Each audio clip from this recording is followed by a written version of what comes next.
removed all acting subtleties, Chaney had to employ his body to eloquent effect.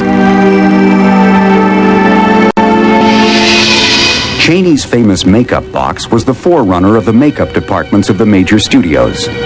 By the 1930s, these makeup departments were operating as daytime glamour factories.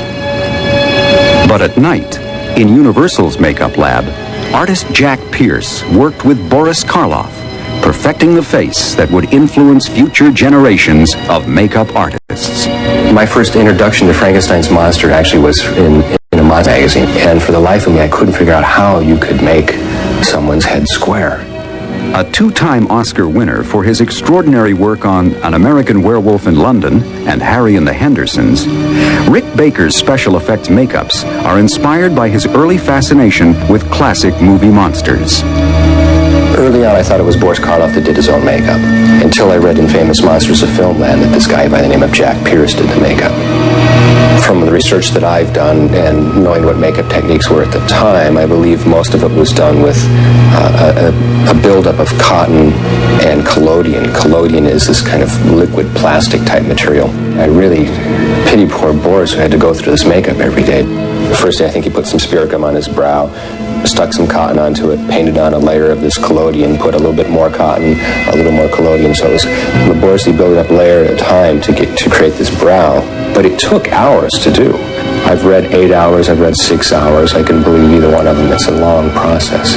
And to be sitting in a makeup chair that long, to have some joker painting, plastic on your face isn't really a lot of fun. I spoke to some older makeup artists that knew Jack Pierce, and they said that Boris on occasion would actually wear the makeup home rather than going through the laborious procedure the next day. He actually would go home, sleep, between a couple of books and try not to roll around on his face, and then come in the morning, and then Jack would have to do a certain amount of repair to the makeup, but it was less work than starting the whole process again. At a very early age, I was fascinated by monsters. I would watch monster movies on TV whenever they would come on, and just decided that would be a really cool thing to do, is make a monster.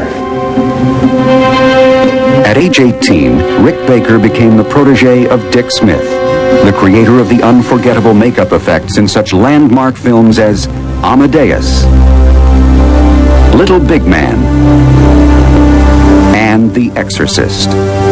With Dick's encouragement, Rick honed his skills and then went on to train a new generation of makeup artists, including Tony Gardner.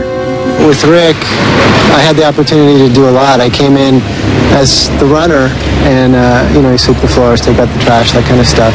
And as you show you can handle more responsibility, you were given more. In